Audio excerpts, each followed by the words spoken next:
It's game day, Detroit. You're waking up with Woodward and Maine, your source for all the insider information on the defending NFC North champion Detroit Lions. With insight from Detroit sports media legend Terry Foster and rising star Matt Broder. Get ready, Detroit. It's now time for Woodward and Maine.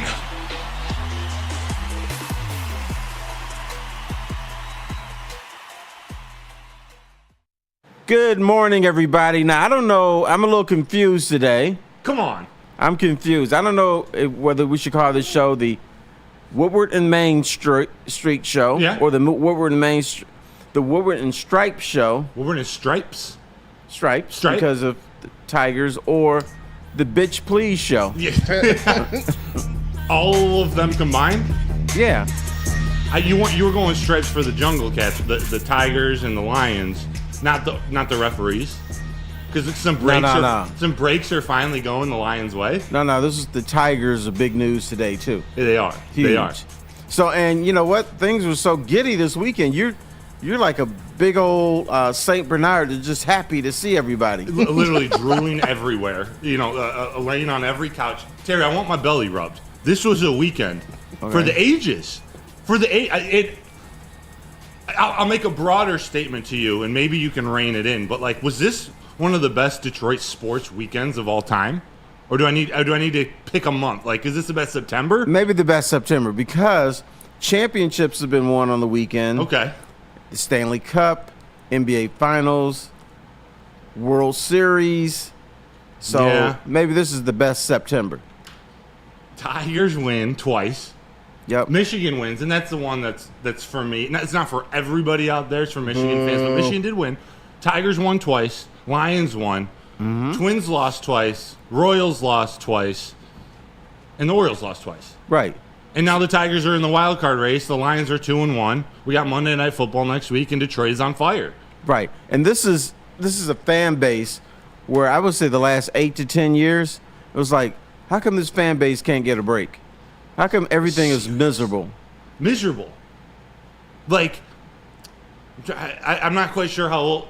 I forgot how old you are, Chase. But if for anyone who's really gotten into sports in the last decade, in Detroit, there's been nothing. There's been nothing. I remember the good old days. But here's what I saw yesterday. Now I said in yesterday's show, and tell me if you had to do this. If you're a young guy, put your diaper on. Yeah. If you're an old guy, take your blood pressure pills. Yep. Was that this type of game? It was ugly, but even when the Lions are up 10, every time the Arizona give up the ball, I said, okay, this is it. But it wasn't. Lions didn't keep the ball long enough, and Arizona had a shot. Yeah. But the defense came through. Now, young, I got a question for you, young man. Yes, Terry. What impressed you most yesterday, the defense or the running game? It was the defense. And we're going to talk about the running game. I was impressed with that, but this defense showed me something yesterday. And I texted you last night. I had been seeing on social media, on the Woodward Sports watch party and post-game stream, there were a lot of fans talking about how bad the secondary played. I thought they played pretty great. Yeah. There were a couple penalties and whatnot, but I thought they played great. I thought it was one of the best secondary performance I've seen since Aaron Glenn has been the defensive coordinator. Yeah. I don't think the Lion fan base understands that teams have world-class athletes as wide receivers. And they're going to come up against another one, DK Metcalf. Yeah. These guys, if you're not careful, they'll put up 150, 180, 200 yards on you if you fall asleep. But, yes, they're going to catch passes. But the bottom line is, do they score? Do they score? The answer is no. No. They'll give up 13 points. They only give up 13 points, 2 of which were field goals. And I have it a little farther down the prep, but I think it's just such a great point you started with. Lions scored touchdowns. The Cardinals scored field goals. Mm-hmm. And the Lions won the game by 7. Right. The NFL is turning into a game where it's touchdowns that win. Neil says it often on Big D Energy. It's especially on the road. Touchdowns win games. I think that's been the case all along, young fella. Yeah. But if you can hold someone to a field goal, here's the thing about defenses. for the most part, you don't shut somebody down. What you have to do is you hope that you can get the ball back on a failed fourth down conversion or a turnover. So you got to take that ball away. Yeah. Or, stop them on fourth down. There's too many athletes out there to shut somebody down. That's why I always chuckle when someone says, "Oh, we're going to get so-and-so. He's a shutdown corner." There's no such thing as a shutdown corner in today's NFL. No. There are really good corners. Sauce Gardner can shut receivers down for 3/4 of a game. Or there could be we're not going to let you clown us today corner, but there's no shutdown corner. And that's all you need in today's NFL. Just don't let the stars clown you and don't let them score touchdowns. No big plays. It's a big play league. The Lions prevented that. Right. And the other thing is, when are we going to learn our lesson? Every time the Lions lose, that's it. It's over. They're going to lose the next game. It's going to be ugly and blah, blah, blah. And they just come back. There's something about yesterday's game. I thought it was like, because they played these two, I'm going to call them preseason games. Yeah. They were regular season games. I thought they were primed to be the regular Lions yesterday. And not 100% of what you're going to see in October or November, but good enough to kick a teams like Arizona's ass. Yeah. And I think they were on that way, especially in the first half. Let's dig into that because I want to ask you specifically about that. But first, we got Chase in the sound booth. Intern Chase, good morning. Good morning. Weekend for you. Yeah. We got JB in the TD booth. JB, good morning. Good morning. How you doing today? I'm here. Hey, a little tired, but I'm here. JB's here. This is Woodward in Maine. My name is Matt Broder. This is the legend Terry Foster. Terry, actually, real quick, let me shout out our chat because they've been shouting you out too. JZJ says I'm a golden retriever. All right, thank you. By the way. But JZJ was here. He's the first in the chat. Shane D, Jay Cruisin, Shane D again. I see you. Mr. Detroit City says Broder and Terry, let's go. Eric Burrows, Kyle Martins. We got Detroit. This is the first show of the day here in the city. But you hit on something, Terry.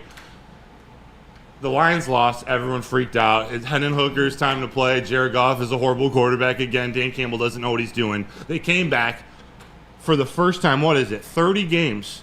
They won. They didn't lose back-to-back games. Correct.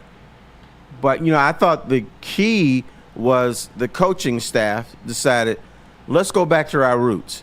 Yes. They got out of sync against Tampa, even though it was a game that the Lions looked better than Tampa. But the bottom line is the Lions forgot what got you to the dance. And what was that? Running game. Yeah. David Running Montgomery and Jahmyr Gibbs. Right. Let them go. Let them cook. Ben Johnson heard you. You called for it less than 24 hours ago. Just give the ball to David Montgomery. They did 6 times on the first drive. Right. Touchdown. Tutty. 7 points. But that does 2 things. One, it gets you back to your base. And then it's telling Arizona, we're here to kick your ass. Yeah. We don't care what you do. Nothing. Steve Lehman in the chat. They hit the keys to winning. They eventually contained Kyler Murray, stopped Marvin, and ran the damn ball. Steve Lehman, I think, hit it. Show over. Bam. Let's go home. It is that easy, though, Terry. It is. It's that easy. The Lions are a team. If you're watching a game with the Lions, and it's a pretty game, and you're like, oh, look at all these great plays and stuff, that doesn't bode well for the Lions. It's got to be ugly. It's got to be nasty. And it's got to be guys where you're talking about guys like Penei Sewell, Aiden Hutchinson, you're not your quote-unquote playmakers. That's what makes the Lions work. Yeah. On that opening drive, 6 rushes from Montgomery. Jared Goff was 3 of 3, but it was 3 completed passes to the tight ends. A nice little slant from Laporta and 2 to Brock Wright. But that's all. That's how this offense works. It doesn't have to be the same Brown or J-Mo every time. Now, excuse me, young man. Who is Jared Goff? Jared Goff. Because I saw Michael Vick out there. Wheels, baby. Wheels. Chill. I actually thought he had one of his worst games in terms of pocket mobility. He just couldn't. If he had a finger on him in the pocket, it was a sack yesterday. But the most important time of the game. A little scramble, what was it, 8-9 yards for the first time. It's over. And that was a planned play. Yeah, it was. He's still slow as hell. He's slow as hell. But that was a huge play. Yeah. His But arm that- looked back, though. Yeah, but that's a play where you fool the defense, is where the coaches make a great decision and you make your athlete look great. Yeah. Jay Cruzen, dynamic run do, and defense won it. He then says, J-Mo, decoy more. J-Mo didn't need the ball yesterday. There will be games where they need to get it to him, but he didn't need it yesterday. They fed him the first 2 games. Now they just got back to the run game. Middle of the field was open. We'll hit Laporta. We'll hit St. Brown. I saw a lot about that offense yesterday. I saw a lot of things, Terry, that reminded me of last year's offense, and that excites me. Just the Right. rhythm they were playing in, how Goff was hitting Laporta on that short slant. There was a first down pass to Amon-Ra St. Brown earlier in the game where they hit him like 7-8 yards across the middle, but just like put it right in his breadbasket, and he got 7 more yards off of that. Like those kinds of things, that's when I felt like the Lions were rolling in 2023. It was just like no matter what the defense was given, Goff getting the ball out quick, yards after catch. Weird how yards after catch can be impacted by where the quarterback places the ball. Right. And weird how the quarterback can be better when he passes fewer times. Weird. I was told that you have to throw it 55 times. No, you were not told that. What would you nobody say to said that? So get the hell out of my He said, face. "Bitch, please." Bitch, that's right. It's true. It's true, Terry. The Lions fans, I got to ask you, because all I could see leading up to the game on the broadcast was blue. Do they have do the Lions fans travel the best in the NFL? Are they the fan base that travels the best? Yes, there's no question about that. And I think there's a couple reasons. One, first of all, Detroit fans travel well. The second thing is this fan base is hungrier than any other fan base. They got that taste last year of going to the NFC Championship game. They found out how fun it is to travel on the road and take over somebody's stadium. It's so crazy that my wife, who doesn't even like the Lions, I'm not going to say she dislikes them, but she's not really into it. She said, let's go to a Lion road game. She wanted to go to New Orleans. She wanted to go to Chicago. I said, is this you talking? A road game? Yeah, she said, oh, this is fun. You could see the fun off of TV. There's something about going into enemy territory, like with your army, and just enjoying it. And I think the greatest thing is at the last 4 or 5 minutes of a game, seeing mostly blue in a stadium that was probably 50-50. But, I just think because of the 6 decades of incompetence and this fan base still standing by their team, once they see that there's a possibility, once they see that there's hope, they're going to go to games home and away. Yeah. And I'm sure people are looking at, okay, what's the best road trips now? I wouldn't mind going to Arizona. I'm sure a lot of people wish that the Cardinals game was maybe in December. Have a little trip out to Scottsdale. But no, you pick the city you want to go to. You're going to have Lions fans with you. Houston, Dallas. Where do they go in the future? Green Bay. Shoot, remember the Green Bay game last year? These Lions fans, it's becoming. Well, Green Bay this year is before it gets cold, I think. It is. Right. Chicago's the one cold game at the end of the year. They'll have a ton of fans there at Bears. Yeah. Bears, we don't have time to get into the Bears on this show, but the Bears. Oops. It's what Bear fans used to do. They used to come here because Southwest Airline had $19 round trip No way. fares. Yeah, they did. Southwest. $19 when they was $19 round trip, and I think it was the Silverdome was packed with Bears fans. Really? And they were assholes too. Oh, the worst. Mm-hmm. The worst. So that we need to turn the chapter, turn the pages, and do the reverse to them. Now that we got a team, Absolutely. they got a first overall quarterback. And all I know is they're losing, man. They are. Keith Gallardo was at the game. And anyone in the chat, if you were at the game or have any unique game day experience, let us know. Said from the perspective of being at the game, I thought the second half was overblown. It just seemed like they went vanilla and could I don't know that word, but could step it back if needed. And actually, I think you have a similar sentiment of if they needed to score, they would score. Let me come to you in 1 second, because Kristen Marquini. Yesterday was her birthday. Said yesterday was the best birthday gift the Lions girl could have ever asked for. Great team win. Got to keep it rolling. Aw. No, and I know that, we're going to nitpick every game the Lions play, no matter win or lose. And the one nitpick is why they didn't score in the second half. Here's what I believe. If they really had to, they would have scored in the second half. They would have scored on some of those later drives, but there was really no need to. I think Dan Campbell got into, and this is a dangerous game to play. Yeah. Got into, let's milk that clock. Let's see the time run off. They were more interested in ending the game rather than scoring another touchdown. Or, and here's the other thing, the dangerous thing is, do you want to put Jared Goff back in the situation where he could start throwing interceptions? That's a good point. He was not flawless. No, he wasn't. It wasn't his best game.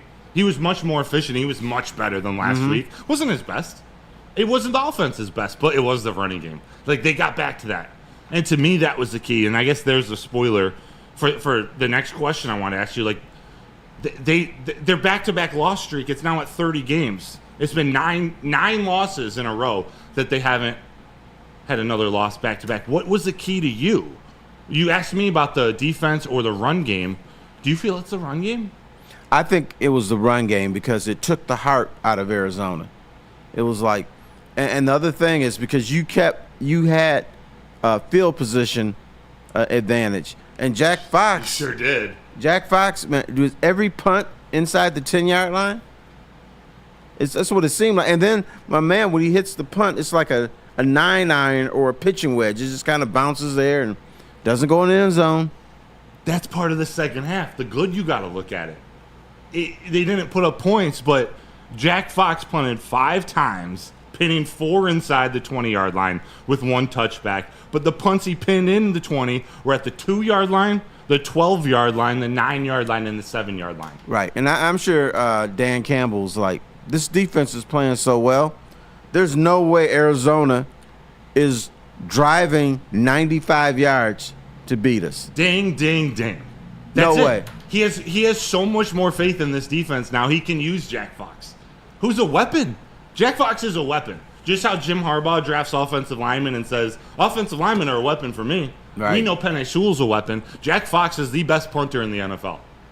The best. And that helped that second half. Scoreless second half, doesn't matter. You controlled the field possession game, and all game, you controlled the time of possession game. Now, here, I'm going to give you another phrase, non-sexy.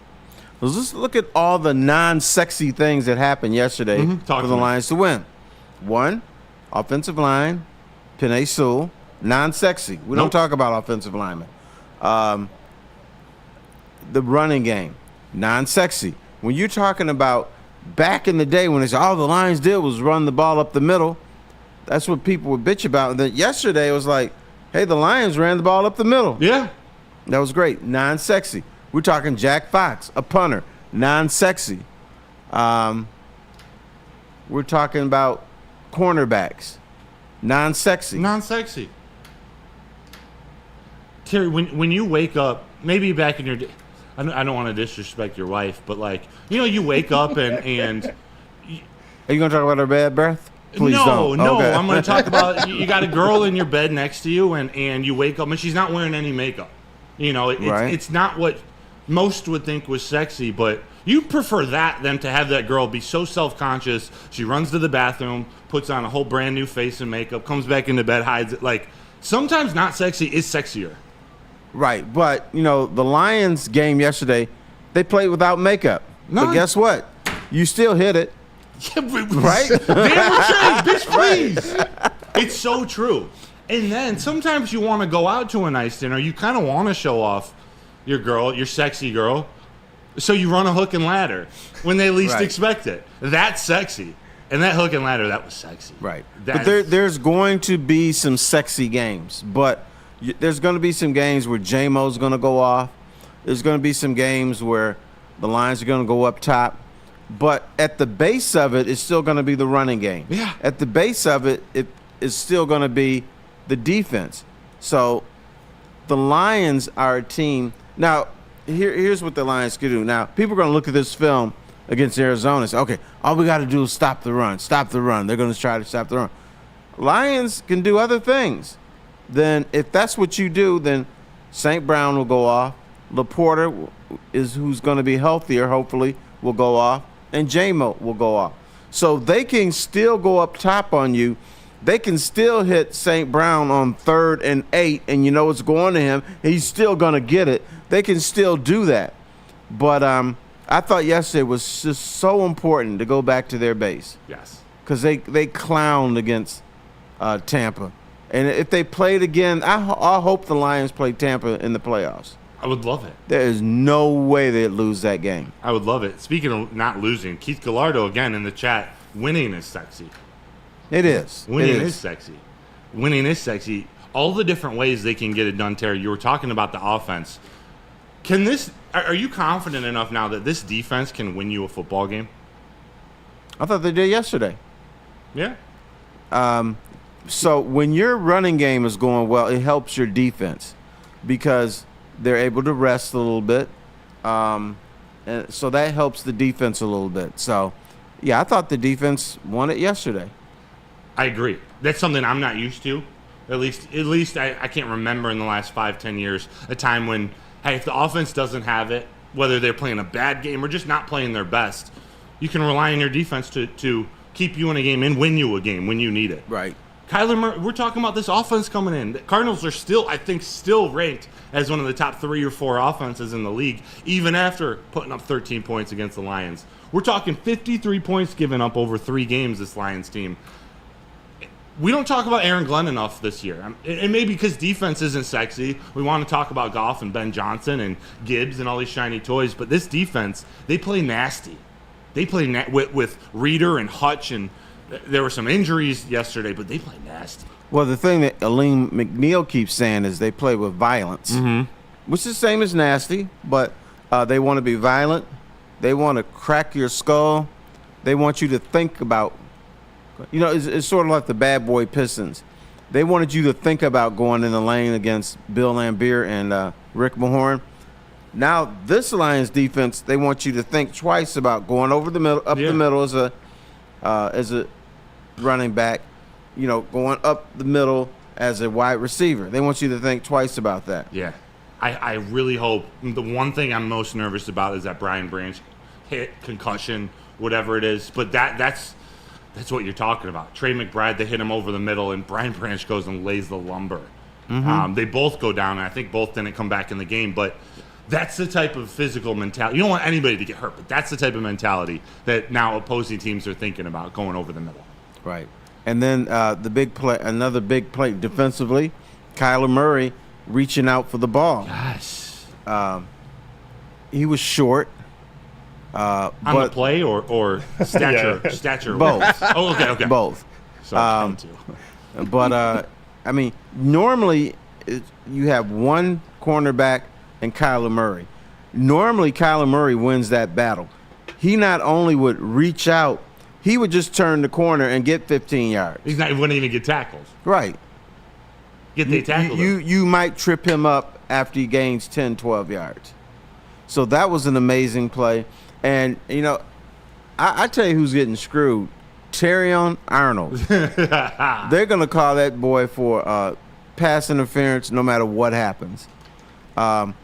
There's been some where, yes, he did interfere with, but there's been some where he's a handsy guy. He is. He's going to put his hands on you. But I look at other games, I see people doing the same thing, putting their hands on you, and no flag. Yeah. I think what we're seeing with him, I see greatness out of him.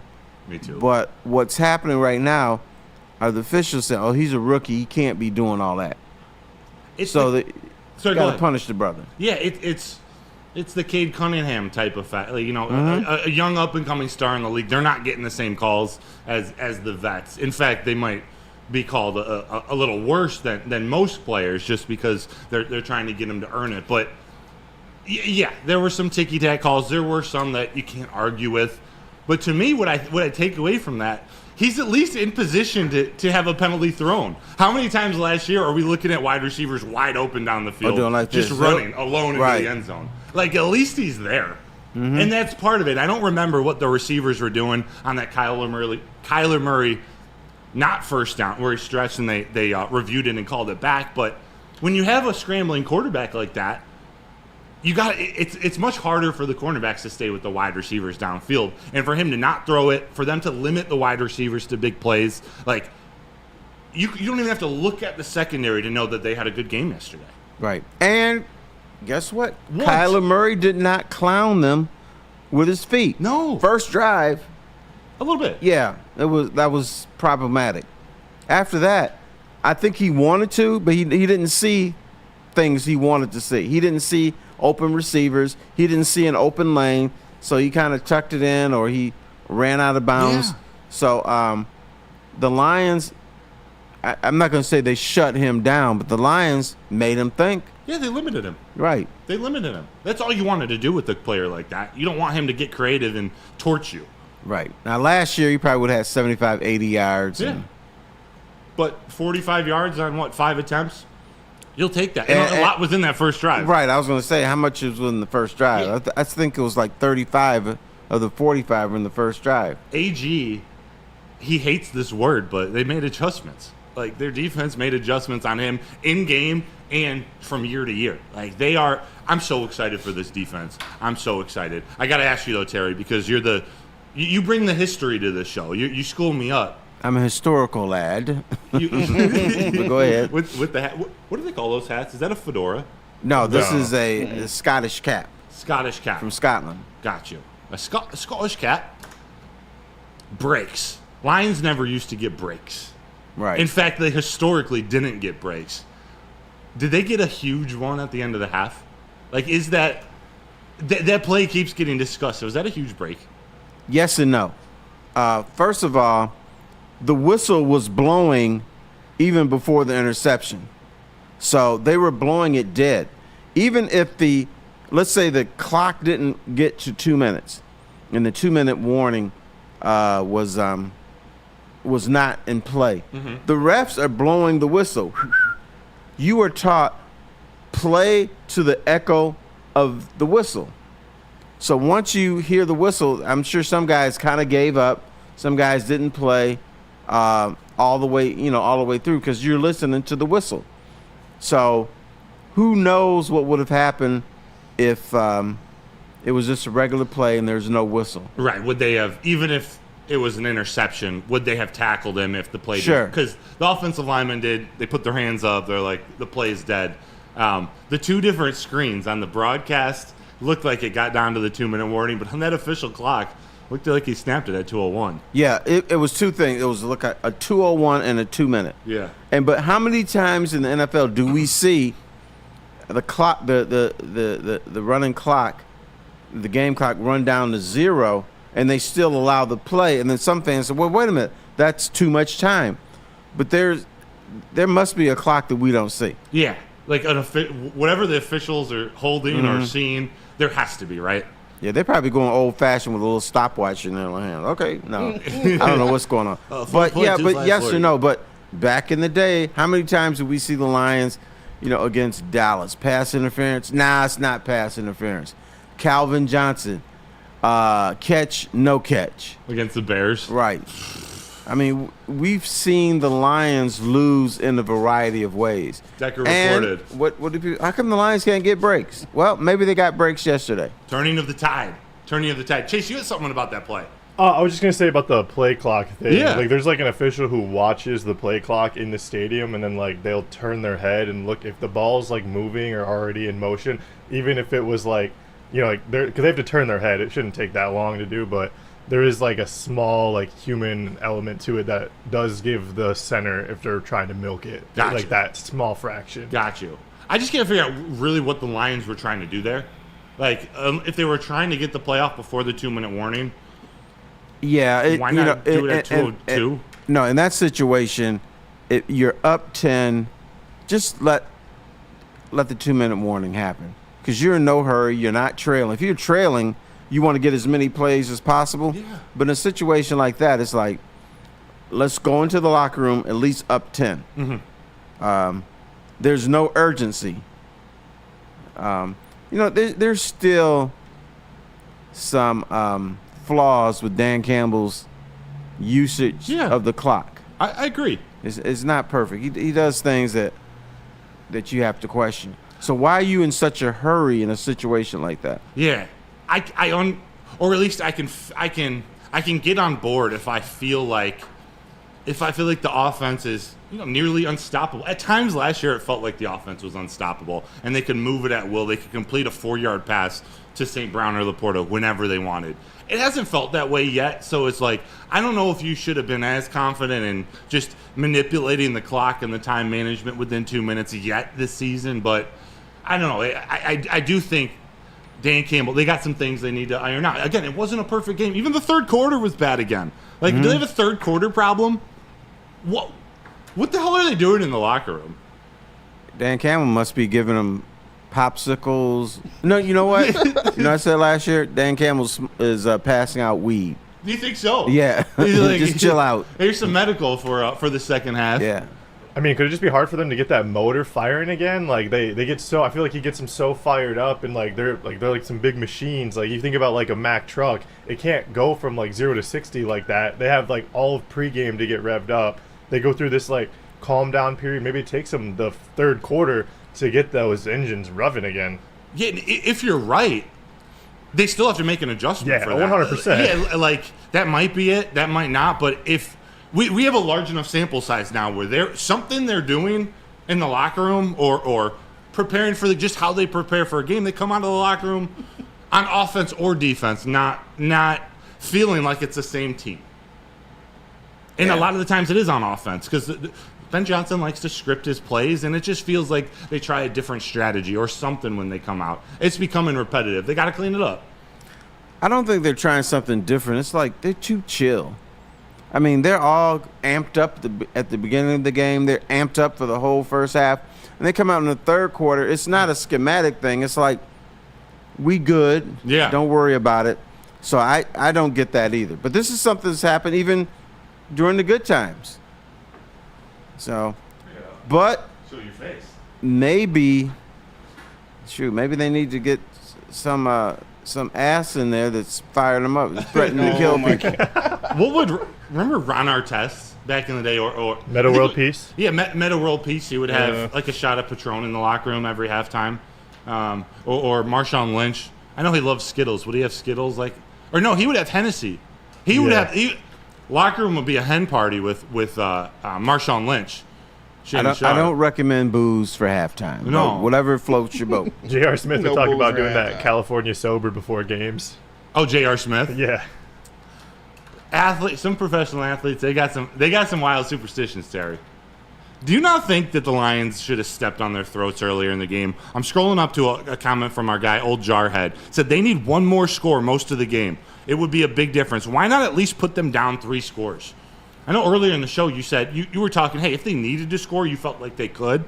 At what point do they need to step on their throats and just end it? Well, that's what you would like for them to do. But it just didn't happen, and for a variety of reasons. I just think the mindset was keep the clock running, and that's a very dangerous way to play. But here I'm going to quote the great Marty Morningwig, former coach of the. Huh? Nothing. Sorry, go ahead. No. Marty Morningwig, former Lions coach, said he was a clown, but he said one thing that resonated with me: a 10-point lead is the most deceptive thing in football. And it is. But I think Dan Campbell may have had too much trust in his defense. But Jack Fox is pinning him inside the 10. The defense is playing great, despite what some people said. So he thought, in his mind, he said, we got this covered. But, once again, dangerous way to play. Because even if your defense is playing good, somebody could slip. There's always coverage breakdowns. Yeah. Or somebody's not on the same page for one play, and all of a sudden you're only up 3, and then you're giving them back the ball. Yeah.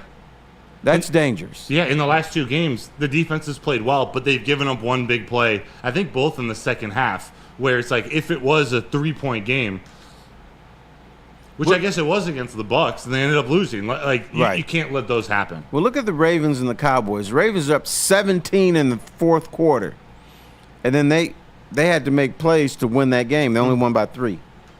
And they're built to run too. Right. So it just shows in this league, the whole thing is it's only decided by 5 or 6 plays each game. Yeah. And that's pretty much what happened yesterday. Even though the Lions appeared to be in a comfortable spot, they really weren't. I was nervous for them, even when they were up 10 in the third quarter, because they kept giving the ball back and they kept getting it, but then they didn't put that one score that would have made Right. everything better. Right. I think what kept them in it, though, is that they didn't it wasn't quick 3-and-outs that they were giving the ball back. Even when they were giving the ball back, it was via a Jack Fox They would get punt. at least one first down. Yeah, exactly. And that's huge in terms of controlling the clock. The Lions offense, they didn't put up an outrageous number of points, but they moved the chains. Right. Like, they controlled the clock all game long. Montgomery, 23 rushes, 105 yards and a touchdown. Gibbs, 16 rushes, 83 yards, and a reception touchdown. Actually, I want to get to that reception touchdown in a second, but the time of possession, shoot, where did I put it? It was about 36 and a half minutes for the Lions to 23 minutes to the Cardinals. They took the ball. They didn't score in the second half, but they didn't let the Cardinals get the ball enough to do anything on offense. Yeah, they controlled the clock and controlled the game. And those are the two most important things. And once again, if they really had to, I think we would have seen more passes in the second half. We may have seen a little more razzle-dazzle, but it wasn't necessary. I think when you're on the road, the thing is you play differently, particularly if you're ahead. Let's just get this win. We'll worry about the style points later.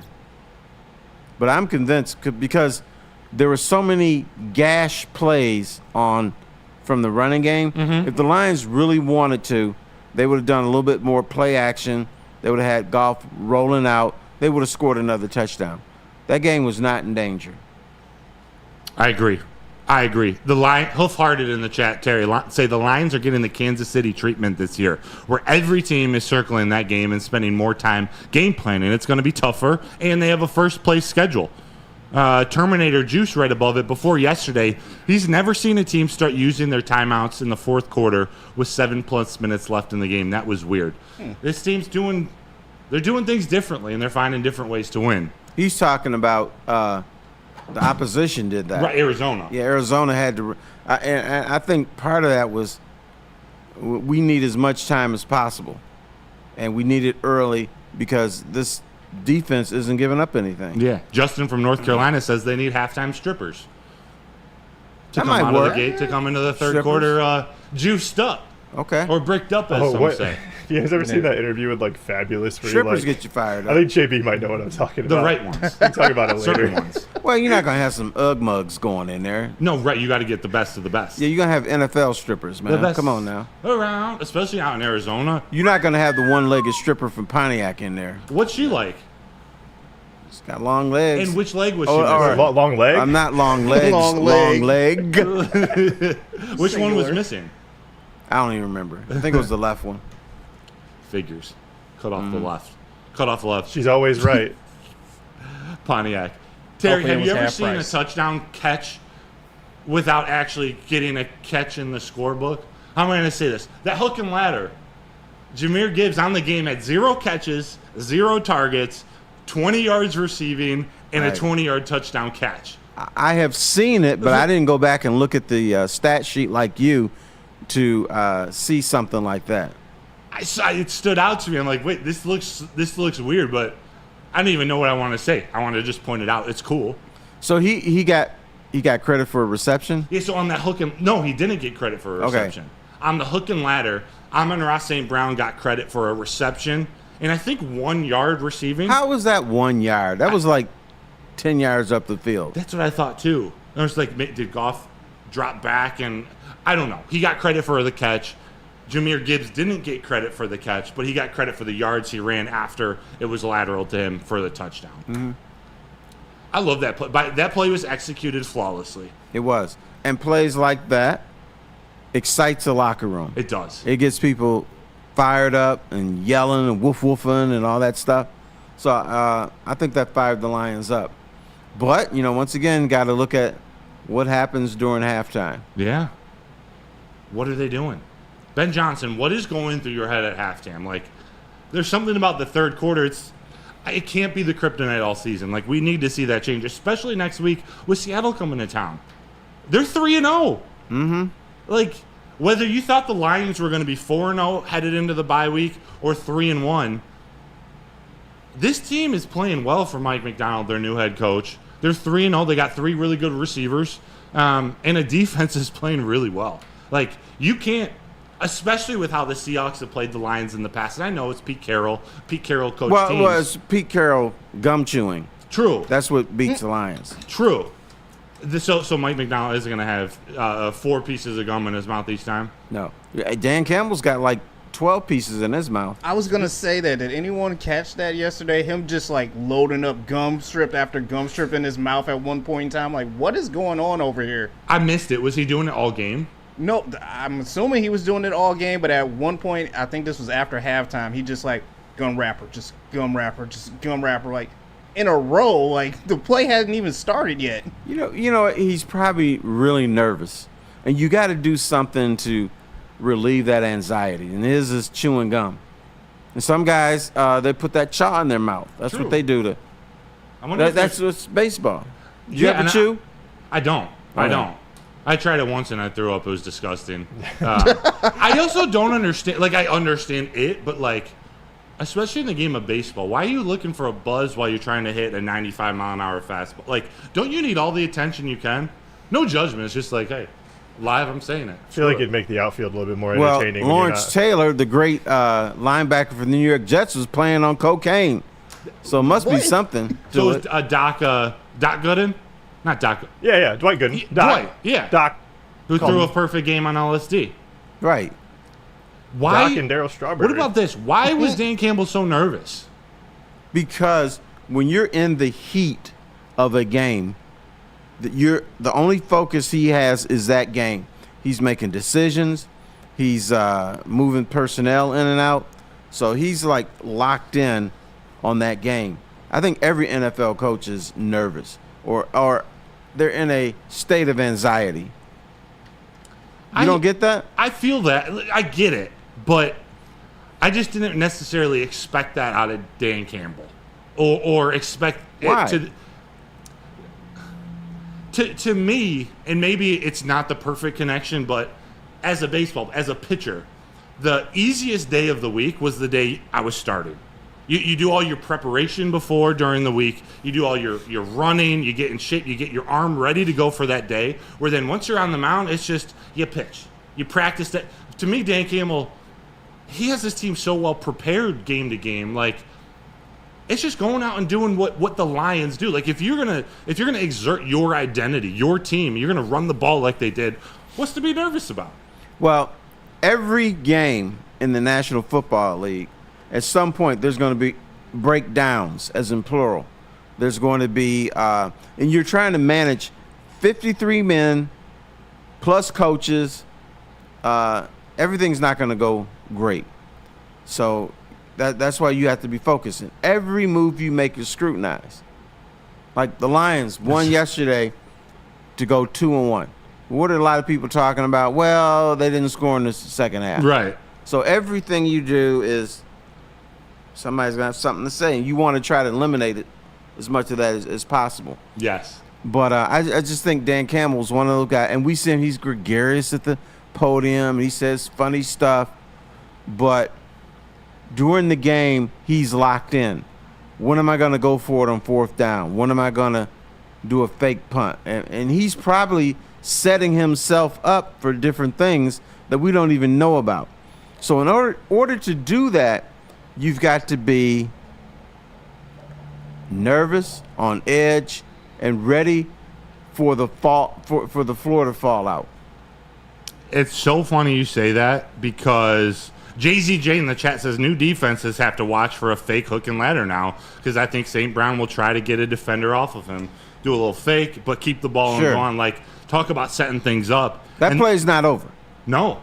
Yes. That's leading to something later in the season. I've been listening to a podcast for a few years, and one of the guy like plays rugby, and he's been like trying to get that integrated into football for a long time. He thinks it'd be like an unstoppable play. The hook and ladder? Yeah, like the way Yeah. I think back to the way like Travis Kelce flipped it to LaShawn McCoy when the Chiefs came to Detroit and they beat us. 100%. And that was, I think, off script. To have a scripted hook and ladder play, it's like they must be having so much fun with this, like with Ben Johnson in practice behind closed doors, designing plays. And last thing, Terry, Nate Edgington, Edge in the chat says, Broder, nerves mean you're alive, baby. Like, that also does. He's right. It means he's actually feeling something. He's not cocky or arrogant. right. I get that. In the moment. I Yeah, get that. you don't want your head coach to be chill. No. Dan Campbell is anything but. No. By the way, there were a couple of comments in the chat. I think it was ADiz411.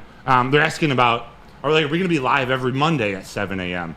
For the most part, yes. Although weeks like next, where there's a Monday night game, we're going to be live Tuesday. So the day after a Lions game, we go live 7 a.m. from this studio. Right. The day of and the day after.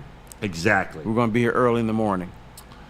But, Lions play Thursday. They play on Saturdays.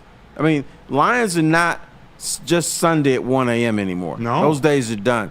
So we'll be on there the day that they play, early in the morning, and then the day after, whatever that may be. Do you think the Lions are going to get this dub against Seattle on Monday Night Football? And I'm going to reserve judgment until our next show. I dig it, Terry. I forget who it was. I think it was either Old Jarhead or a guy, Keith Gallardo. But Mike McDonald, the head coach of Seattle, he was also the Ravens defensive coordinator last year. Remember that Ravens-Lions game, week 6 or 7? Yeah, Oh, that week was a 7, blitzing. 38-6. That was their defense dominated. That's Mike McDonald's defense. So no Pete Carroll. They still got the No Ravens gum. defense. And they're a team playing well. You talked about DK Metcalf, Jackson Smith and Jigba, Tyler Lockett, Kenneth Walker, Zach Charbonnet. They got a team. They're young. They're another up-and-coming team, confident coming into Detroit without the ski masks on. And sometimes, that's right, the ski mask. That was that game. Oh, wow. Wasn't it? But sometimes teams Yeah. just have another team's number. It just makes no sense, but it just happens. Is this game more important than the Seahawks game in years past? Like, if they lose, they'll be 2-2. But is there anything extra that The Arizona game was more important than the Seattle game gotcha? because now you're below 500, and you're like, oh my God, what's going to happen? Then there will really be panic. You've lost 2 in a row, but I don't think this game is as important. But in the NFL, every game is important. Yeah. You want to win every game. But if they're 2-2, so what? Yeah. And I always go back to the New England Patriots. When they were rolling with Tom Brady and Bill Belichick, they were just a little bit above 500 in September. Their whole thing with the better teams is, okay, we got to get this rolling in October and November. Good point. So I don't think this is the end of the world, but you always want to win your quarters. And this would be a quarter game because, you go 4 games. I don't know which 4 it is since this is a 17-game schedule, but you always want to finish your quarters 3-1 or 4-0. Yes. Anzalone talked about that too. That's how he likes to break down the season. They do that. As a captain of that defense, that's how they look at it too. Go 3-1 or 4-0 every quarter. Right. And going into the bye week, you want some momentum going into that Dallas game. Terry, we got 2 minutes left. Let me ask you one last question. A 2-parter, actually. What'd you think of the uniforms yesterday, the marshmallows? Because they're wearing all blacks on Monday Night Football. Right. I don't know. I wasn't thrilled about them. They're Do you all care? right. No, Do you I even don't. care? Which is fine. The only time I care about the uniforms when they do the old school with the chrome Got you. domes Like and the high Thanksgiving? socks. Yeah, that's the only time I get excited about their uniform. Mike McMahon running around on Right. Thanksgiving For the Day. most part, I don't like the Lions uniforms. Really? Yeah. I think they're just blah. I didn't expect you to say that. I didn't know that about you. Their uniforms. I think they're sweet. I think they're awesome. Okay. Does it matter? Probably not. We're all different. Yeah. We sure are. I like the new ones better than the ones that this came back from. I really think the other uniforms are kind of ugly. Yeah. There's nothing distinctive about them, and These at least stand out. you got Bubbles the Lion on your thing. Didn't thrill me. Didn't throw me. Yeah, and I'm not a big fan of Honolulu Blue. Really? Wow. Dude. Really? I think that's part of why the Lions are like so popular. I think that blue, like Carolina blue, people Unique love it. color. Have you always felt this way? Yeah, in fact, I told Bill Ford Jr. when he was associated with the team that he was talking about the Lions and stuff. I said, y'all need to get rid of that Honolulu Blue. Really? Yes. He said, I love the Honolulu Blue. I said, okay. You got more clout than I do on this issue. Now a Hamp is in charge. I don't even know what to say. I like the uniforms. Yeah. Caught me off guard. But nonetheless, whatever uniforms they're wearing, Terry, they're 2-1. They got a dub, and we're going into Seattle next week. They're coming It's to not town. the uniform, it's the man in the uniform that counts. It is. It is not the man in the mirror either. Terry, what a show. Pleasure doing it with you. It was my pleasure. We will be back as we just talked about when our next shows are going to be. I actually don't know what time our show is going to be on Monday. Since it's a Monday night game, we might be at 7 a.m. on Monday, but It's got to be 7 a.m. I think so. Nonetheless, There's a big morning show at 8 a.m. there is, and that's why we got to get out of here so they can set up. I'm going to move over to that seat right over there. Yeah, Flannel's already giving us the dirty look. Yeah. Flannel's. You should see the looks we get from Neil to compare that look to. We tend to go late. And on Flannel's Wake Up not Woodward. wearing makeup either today. No. And he's still looking sexy over there. You know what I'm saying? Well, Terry, All right, buddy this boy. was it. Great show. Everyone, we'll see you on Monday. Tune in to Wake Up Woodward coming up in about 9 minutes. And we got the whole slew of Woodward Sports Network shows all day. Big D Energy at 11, Ermani and Edwards with Maz at 2, and the heavyweights at 5. Terry, it's a pleasure. Don't need to go anywhere else. Pleasure. Chat, thank you so much. Everyone in the chat, thank you. We'll see you in about 8 minutes. Woodward and Maine with Terry, Foster, and Matt Broder. Let's Bam. go. That works.